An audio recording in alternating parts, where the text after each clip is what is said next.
Hi welcome to life line. ఈరోజు TV9 స్టూడియోలో ఉన్నారు డాక్టర్ జ్యోతి ఫ్రమ్ 49. ఈ రోజు లైఫ్ లైన్లో మనం డిస్కస్ చేయబోతున్నాం ఇన్ఫర్టిలిటీకి IVF ట్రీట్మెంట్ ఎంతవరకు హెల్ప్ అవుతుంది, అలాగే 49లో ఎలాంటి అడ్వాన్స్ లేటెస్ట్ ట్రీట్మెంట్స్ ఉన్నాయో డాక్టర్ గారిని అడిగి తెలుసుకుందాం. మీరు కూడా ఇన్ఫర్టిలిటీతో సఫర్ అవుతున్నట్లయితే TV9 స్క్రీన్ మీద డిస్ప్లే అవుతున్న నెంబర్స్కి కాల్ చేసి డాక్టర్ జ్యోతి మ్యామ్తో మాట్లాడి మీ ప్రాబ్లమ్స్ సార్ట్అవుట్ చేసుకోవచ్చు. Hi ma'am, welcome to studio. Hello అండి డాక్టర్ గారు, ఇన్ఫర్టిలిటీ గురించి మాట్లాడుకుంటే ఈ రోజు మనం మేల్ ఇన్ఫర్టిలిటీ నుంచి స్టార్ట్ చేద్దాం. మేల్ ఇన్ఫర్టిలిటీలో యూజువల్గా మీరు ఎలాంటి ప్రాబ్లమ్స్ ఎక్కువగా చూస్తున్నారు? సో మనం ఇప్పుడు గమనిస్తే అండి, ముందు ఎప్పుడు పిల్లలు లేక బాధపడే వాళ్ళంటే ఎక్కువగా they use to say okay లేడీస్కే ప్రాబ్లం అని. చాలా వరకు నెలసరి రావట్లేదు, లేదంటే ప్రెగ్నెంట్ అవ్వట్లేదు, లేడీస్కే యూట్రస్ ఉంది కదా, 9 months తనే బేబీని తీసుకొని వెళ్తుంది కదా, కాబట్టి లేడీస్లోనే ఈ పిల్లలు లేకపోతే ప్రాబ్లం అని they use to focus only on ladies అనమాట. But because of science, because of so many things మనకి అంతా ఏమి అర్థమవుతుందంటే మేల్స్ కూడా అంటే ఇన్ఫర్టిలిటీ ప్రాబ్లం ఉంటే కూడా పిల్లలు లేకపోవడానికి కారణాలు ఉంది. అండ్ మ్యాక్సిమం ఇప్పుడు గమనిస్తే అండి, బిఫోర్ మేబీ ఒక 15 years బిఫోర్ 80% ప్రాబ్లమ్స్ లేడీస్లో నిజంగా ఉండేది, 20% మేల్ రిలేటెడ్ ఇష్యూస్ ఉండేది. బట్ నౌ లేటెస్ట్గా చూస్తుంటే ఆల్మోస్ట్ ఒక 50% reason is because of male issues కూడా. So end of the day ఒక బేబీ అంటే ఏంటి, it's usually I call it as a seed and a soil అనమాట. ఆ సీడ్ ఇస్ 50% విమెన్స్ జీన్స్ ఉంటుంది అండ్ 50% మేల్స్ జీన్స్ ఉంటాయి. So male infertility కూడా చాలా అడ్రస్ చేస్తున్నారు సైంటిస్ట్ అండ్ రీసెర్చ్లో. ఎందుకు ఈ ప్రాబ్లమ్స్ ఎక్కువగా చూస్తున్నాము, చాలామంది నార్మల్గా వస్తారు, అంటే పిల్లలు అవ్వట్లేదు 2-3 years అయింది, టెస్ట్ చేయంగానే స్పర్మ్లో ప్రాబ్లం ఉంటుంది. They are very confused and worried. ఎందుకు నాకు ఎవ్రీథింగ్ ఈజ్ నార్మల్ కదా, ఎందుకు ప్రాబ్లమ్స్ ఉంది అని దే ఆర్ ఈ ప్రాబ్లమ్స్ ఏర్పడుతున్నాయి. సో రీజన్స్ చెప్పాలంటే అండి, కంపేర్ టు బిఫోర్ ముందున్న రీజన్స్ అన్నీ అవి ఉంటాయి, అది స్మోకింగ్ కానీ ఆల్కహాల్ ఇవన్నీ ఉంది. బట్ నౌ సోషల్ ట్రెండ్ మనం గమనిస్తే అండి, లైఫ్ స్టైల్ చేంజెస్ చాలా వరకు maximum reason is sedentary life style. అంటే ఒకే ప్లేస్లో కూర్చోవటం ఎక్కువ టైం. ముందు మేబీ ఒక 10-15 years బ్యాక్ ఈ గ్యాడ్జెట్స్ ఎక్కువ లేకుండే, స్విగ్గీస్, జొమాటో ఇవన్నీ. సో ఇంట్లో ఏమి పదార్థాలు ఏదైనా థింగ్స్ కావాలంటే males use to go out walk get some things. ఇప్పుడు ఆ వాకింగ్ అనేది చాలా తగ్గిపోయింది. So everything is in food door step. But still ఇంత ఉంటే కూడా సమ్వేర్ ఒక 1/2 hour టైం తీసుకోవాలి అండి. Body needs some amount of physical activity. So ఈ లైఫ్ స్టైల్ చేంజెస్ వల్ల సన్నగా ఉంటే కూడా it's not like weight, it is about physical activity అండి. Because of exercise body fit ఉంటుంది, టాక్సిన్స్ అన్నీ రిలీజ్ అవుతుంది, స్వెట్టింగ్లో ఆల్ బాడీలో ఉన్న అన్ని టాక్సిన్స్ రిలీజ్ అవుతుంది. And so this is first one of the reason అండి, now increase reason.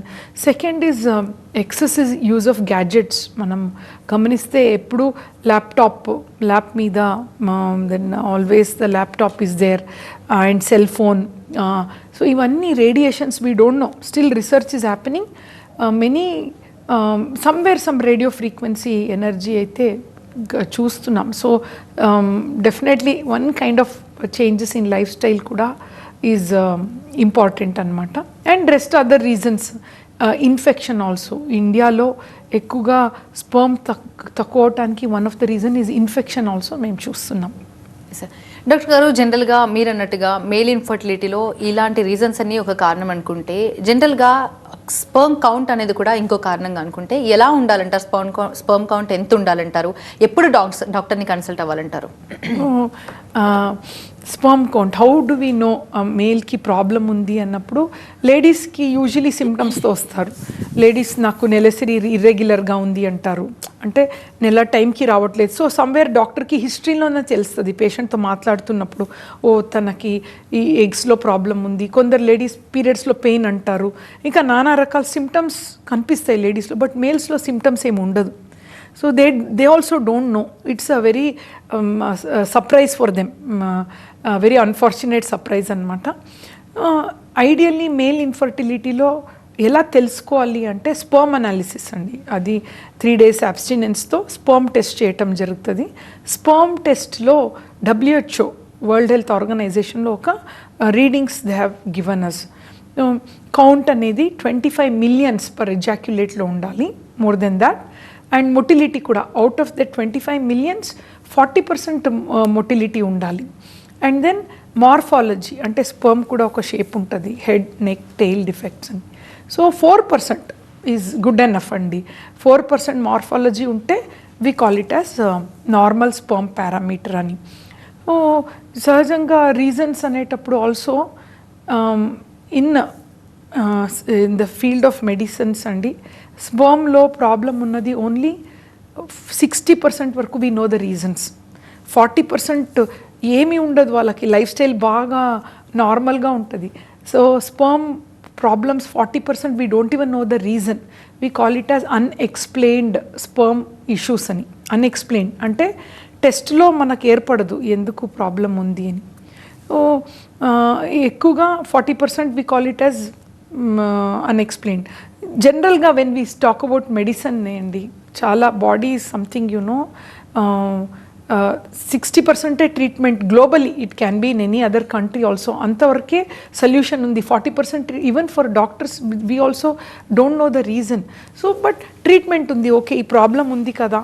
Some time it's very difficult to find why mango is sweet and why grapes are sour. ఎక్కువ డెప్త్గా మనం, but end of the day what do they want, baby కదా. So కొన్ని reasons, too much digging and finding out, test చేయటం waste of money. So solution is always we have to find the solution. Yes doctor గారు, జనరల్గా లేడీస్లో అయితే obesity కూడా ఇన్ఫర్టిలిటీకి ఒక కారణం అంటుంటారు. ఇప్పుడు మేల్ ఇన్ఫర్టిలిటీ గురించి మనం మాట్లాడుకుంటున్నాం కాబట్టి మేల్ ఒబేసిటీగా ఉన్న వాళ్ళకైనా ఇబ్బందులు రావచ్చు అంటారా? షూర్ అండి, definitely. First of all exercise అని నేను అప్పుడు చెప్పాను. Even obesity because of sedentary, ఇప్పుడు ఎక్కువసేపు కూర్చొని ఉంటే అండి there is no way to burn calorie. So and also fast food, దాన్ని చూస్తే ఈ ఫుడ్లో ఏముంటుందంటే ఎక్కువ కార్బోహైడ్రేట్స్ ఉంటుంది. అండ్ ఆల్సో మన food is rich of carbohydrates. Protein also is in important అనమాట. సో ఈ దీనివల్ల ఒబేసిటీ ఒక వెరీ బర్నింగ్ ఇష్యూ ఇప్పుడు అనమాట. అండ్ ఆల్సో కాంట్రరీ చూస్తుంటే weight reduction is very difficult issue and it's not easy. Weight reduce అని మేము డాక్టర్గా చాలా పేషెంట్స్ చెప్తాం రెడ్యూస్ అవ్వాలి, but when we see in person it's not very easy కూడా. వాళ్ళకి అచీవబుల్ వెయిట్ రిడక్షన్ చెప్పాలి. స్క్రాష్గా వెళ్ళి sudden weight reduction is not correct అండి. సో ఒబేసిటీలో ఇఫ్ యూ సీ ఈ మేల్లో ఒబేస్ ఉందనుకోండి, టెస్టోస్టెరాన్ హార్మోన్ లెవెల్ కూడా తక్కువ ఉంటుంది. సో దాంతోపాటు బాడీలో ఫ్యాట్ ఎక్కువ ఉన్నప్పుడు కన్వర్జన్ ఆఫ్ హార్మోన్స్ ఇంబ్యాలెన్స్ కూడా ఎక్కువగా చూస్తాము. అండ్ బికాస్ ఆఫ్ దిస్ బాడీలో ప్రొడ్యూస్ అయ్యే ఇది స్పర్మ్ ఫ్యాక్టర్స్ కూడా స్పర్మటోజెనిసిస్ అని చెప్తారు. ఓకే, ఇట్ టేక్ 74 days అండి స్పర్మ్ ప్రొడ్యూస్ అవ్వటానికి. From the beginning to end it is almost 74 days అనమాట. సో స్పర్మ్లో ప్రాబ్లం ఉందంటే we find out like 3-4 months back ఏదైనా ఫీవర్ వచ్చిందా, మెడిసిన్స్ వాడారా, ఎనీ ఇష్యూ ఉందా, ఇవన్నీ చూసుకోవటం జరుగుతుంది. డాక్టర్ గారు, ట్యూబల్ బ్లాకేజ్ విషయానికి వస్తే ఫీమేల్ ఇన్ఫర్టిలిటీలో ట్యూబల్ బ్లాకేజ్ కూడా ఒక కారణం అనుకుంటే, ఈవెన్ 2 tubesలో సింగిల్ ట్యూబ్ బ్లాక్ అయినా ఇన్ఫర్టిలిటీకి ఒక కారణం అవుతుందా? అవునండి. ఇప్పుడు ట్యూబ్స్లో ladies when we divert to ladies అండి, 2 tubes ఆర్ వెరీ ఇంపార్టెంట్. ఒక్కొక్కసారి ఏమవుతుందంటే 1 tube బ్లాక్ ఉంటే అనదర్ ట్యూబ్సే న్యాచురల్గా ప్రెగ్నెన్సీ అయ్యే ఛాన్సెస్ హైగా ఉంటుంది. But end of the day ఎందుకు పక్కనే ట్యూబ్ బ్లాక్ అయింది? ఐడియల్గా అండి ట్యూబల్ బ్లాక్ బైలాటరల్ ఉంటుంది ఎక్కువగా, ఎందుకంటే ఇన్ఫెక్షన్ ఒక్కసారి జస్ట్ మీకు ఎక్స్ప్లెయిన్ చేయాలంటే అండి, ఇది గర్భాశయం అండ్ పక్కనే ట్యూబ్స్ ఉంటాయి అన్నమాట. Right and left side tube ఉంటుంది. సో నార్మల్గా ఎందుకు బ్లాక్ అవుతుంది అంటే ఈదర్ కింద నుంచి వెజైనా నుంచి ఒక ఇన్ఫెక్షన్ ఉండొచ్చు, గొనోరియా క్లైమీడియా అని చెప్తాం మేము, అది బ్యాక్టీరియల్ ఇన్ఫెక్షన్. సో అది యూజువలీ బోత్ సైడ్ ట్యూబ్కి ఈక్వల్గా ఎఫెక్ట్ అవుతుంది. బట్ ఒకే సైడ్ ట్యూబ్లో బ్లాక్ ఉందనుకోండి, ఎందుకు ఒక్కొక్కసారి ఇక్కడ బ్లాక్ ఉంది, ఇది ఓపెన్ ఉండొచ్చు బట్ ఫంక్షన్ అవ్వట్లేదు. So it's a very dicey situation. ఒక ట్యూబ్లో ఓపెన్ ఉంటే పిల్లలు కారా అని అవుతారు, బట్ పెళ్ళి అయ్యి 4-5 years అయ్యి ఒక ట్యూబ్ బ్లాక్ ఉందంటే ఫస్ట్ ఈ ట్యూబ్ ఫంక్షనింగ్ ఉందా లేదా అని చూడటానికి కూడా ఏం టెస్ట్ లేదు, ఓపెన్ మనం చూసుకోవచ్చు. అండ్ దెన్ అనదర్ ఇన్ఫెక్షన్ ఇండియాలో కామన్గా ట్యూబర్క్యులోసిస్ ఆఫ్ అబ్డమన్ అంటారు. పొట్టలో ఏదైనా పేగుల్లో టీబీ వస్తే అది అసెండింగ్ ఇన్ఫెక్షన్ అనమాట. ట్యూబ్స్ నుంచి ఈచ్ సైడ్ నుంచి ఇన్ఫెక్షన్ అయ్యి గర్భాశయంలో ఎఫెక్ట్ అవుతుంది. సో ఈ ఇన్ఫెక్షన్ యూజువలీ బైలాటరల్ ఉంటుంది, 2 ట్యూబ్స్ కూడా బ్లాక్ అవుతుంది. బట్ ఒక్కొక్కసారి సపోజ్ ఒక గడ్డ ఉందనుకోండి, ఫైబ్రాయిడ్ ఒకే ప్లేస్లో ఇక్కడ వచ్చి ఆగింది, సో ఓన్లీ ఈ ట్యూబ్ బ్లాక్ అయిపోయింది. ఈ ట్యూబ్ మంచిగా ఉంటుంది, న్యాచురల్గా ప్రెగ్నెన్సీ అయ్యే ఛాన్సెస్ ఉంటాయి అన్నట్టు. డాక్టర్ గారు, ఇన్ఫర్టిలిటీ అనేది ఒక జెనెటిక్ ప్రాబ్లం అనుకుంటే వీళ్ళకి ఎలాంటి ట్రీట్మెంట్ అవసరం అంటారు? కొంతమంది చెప్తుంటారు మా మదర్కి మేము లేట్గా పుట్టాము, మా అమ్మమ్మకి మేము లేట్గా పుట్టాము, ఇలా చెప్తుంటారు. నిజంగా ఇది ఒక జెనెటిక్ ప్రాబ్లం అనుకుంటే వీళ్ళు ఎప్పుడు డాక్టర్ని మీట్ అవ్వాలి మ్యారేజ్ అయిన తర్వాత? సో జస్ట్ నేను టుమారో 1 లెక్చర్ ఉందండి ఒక మంచి నేషనల్ ప్లాట్ఫామ్లో అబౌట్ పీసీఓఎస్, చాలా రీసెర్చ్ చేస్తున్నాం ఆ సబ్జెక్ట్లో. సో ఇన్ఫర్టిలిటీ అనేది ఒక పర్టిక్యులర్ జెనెటిక్ అని nobody can trace the source అన్నట్టు, బట్ సర్టెన్ కండిషన్స్ ఉంటాయి. సే సపోజ్ లైక్ పీసీఓఎస్ తీసుకోండి, వాళ్ళకి ఏమవుతుందంటే దేసే ఒక సిస్టర్కి పీసీఓఎస్ ఉంటే 30% chances of the younger sister getting PCOS, మదర్కి పీసీఓఎస్ ఉంటే 10% chance.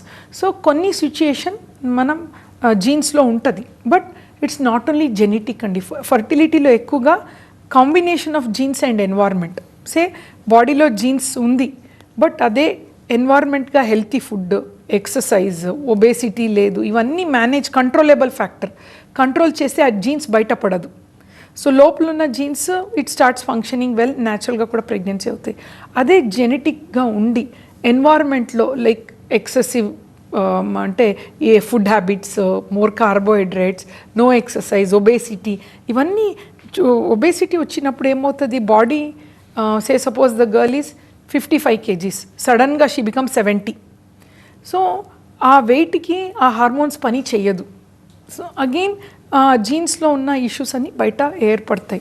So many times see PCOD genes ఉందనుకోండి, చాలామంది గర్ల్స్ చెప్తారు నేనేమో ఫుడ్ ఎక్కువ తినను, కొంచెం తింటే కూడా నేను లా అవుతున్నా, but look at my friend ఎక్కువ తింటారు, still she is very thin. ఇలా జరుగుతుంటుంది. దిస్ ఈజ్ బేసిక్ ఒక జీన్స్ ఉంటుంది వాళ్ళకి బాడీలో. సో ఆ జీన్స్ అంత వెయిట్కే వర్క్ చేస్తూ ఉంటుంది అనమాట. So some things are definitely genetic along with environmental factor అన్నట్టు. డాక్టర్ గారు, డయాబెటీస్ అండ్ థైరాయిడ్ కూడా ఒక రీజన్ అనుకోవచ్చా ఇన్ఫర్టిలిటీకి? Ideally per se thyroid and sugar. Thyroid మనం ఫస్ట్ చెప్తే if it is uncontrolled and చాలా హైగా hypothyroid or hyper thyroid can be one of the reason. But మనకి so test has become so common అండి, అంత హైగా అవ్వటానికి ఛాన్సే లేదు. వెన్ ఎవర్ థైరాయిడ్ కొంచెం ఎక్కువ అవుతే ట్రీట్మెంట్ ఇచ్చేస్తున్నాం, we're setting it right.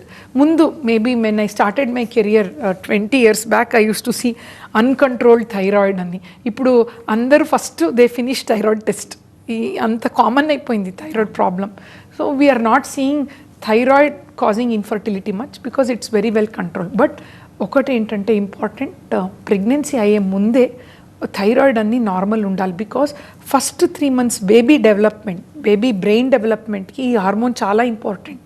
So ఏదైనా మదర్లో ఈ ప్రాబ్లమ్స్ ఉందంటే బేబీకి న్యూట్రిషన్ అందదు, they say little kind of dull, mentally retardation, ఇవన్నీ ఛాన్సెస్ ఉండదు. సో ఐడియలీ ఒక థైరాయిడ్ టెస్ట్ చేసుకోవటం బెటర్. Yes sir. డాక్టర్ గారు, జనరల్గా ప్రెగ్నెన్సీ అవ్వట్లేదు అని అన్నప్పుడు లేడీయే కాకుండా హస్బెండ్ కూడా వెళ్ళాల్సిన అవసరం ఉంటుందంటారా?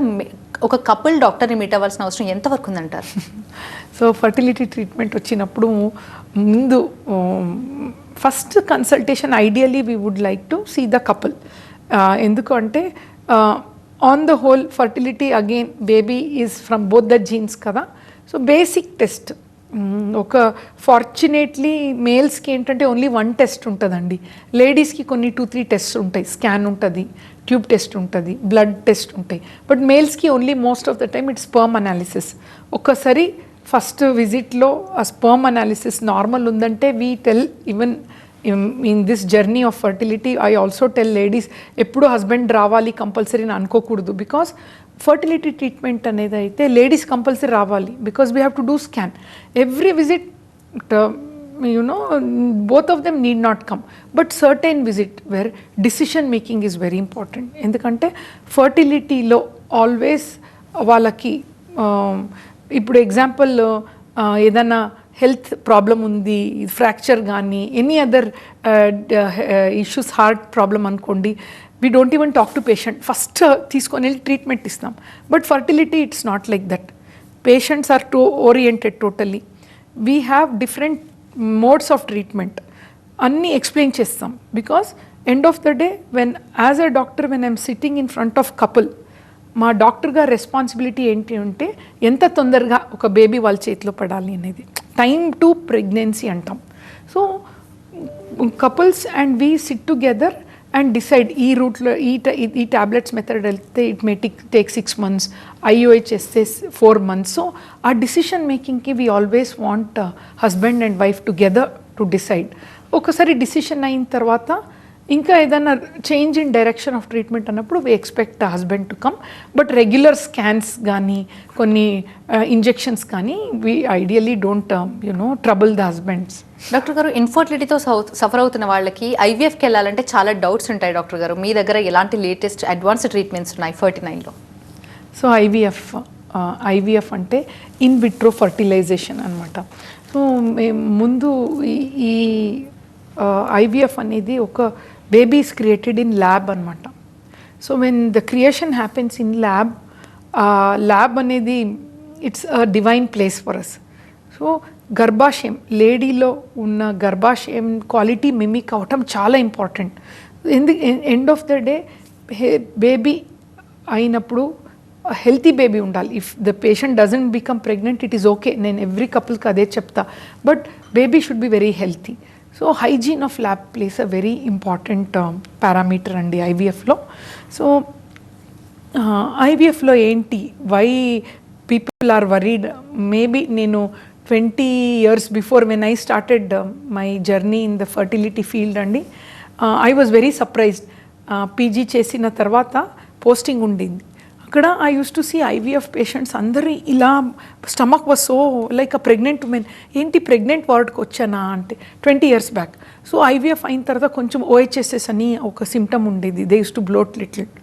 So it was a horrible symptom అనమాట, nobody wants to. But in 20 years ఎంత చేంజ్ అయింది అంటే అండి, OHSS అనే సైడ్ ఎఫెక్ట్స్ అనేదే ఆల్మోస్ట్ మాయం అని చెప్పొచ్చు. We call it as OHSS free clinic. It was a game changer అనమాట. 5 years బ్యాక్ ఒక డిఫరెంట్ ప్రోటోకాల్ వచ్చింది, short protocol, antag protocol with agonist trigger అని. ఈ ఐవీఎఫ్లో గేమ్ చేంజ్ అయిపోయింది. సో అప్పటి నుంచి there is no side effects, very very negligible side effects. Baby health కూడా బాగుంది and success rate is almost 60-65. And I have seen all my IVF babies 15 years, 14 years. So they are all so healthy.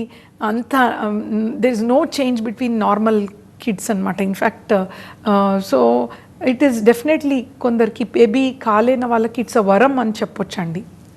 Doctor గారు, చాలా మందికి ఒక doubt ఉంటుంది, ఐవీఎఫ్కి వెళ్ళాలా ఐయూఐకి వెళ్ళాలా? Already IUI fail అయిపోయింది, ఐవీఎఫ్కి వెళ్తే ఐవీఎఫ్ కూడా ఫెయిల్ అయింది, ఇప్పుడు దేనికి వెళ్ళాలి, దేనికి వెళ్తే సక్సెస్ రేట్ ఉంటుంది, ఇలా కన్ఫ్యూజన్లో ఉన్న వాళ్ళకి మీరు ఇస్తే సజెషన్ ఏంటి మేడం?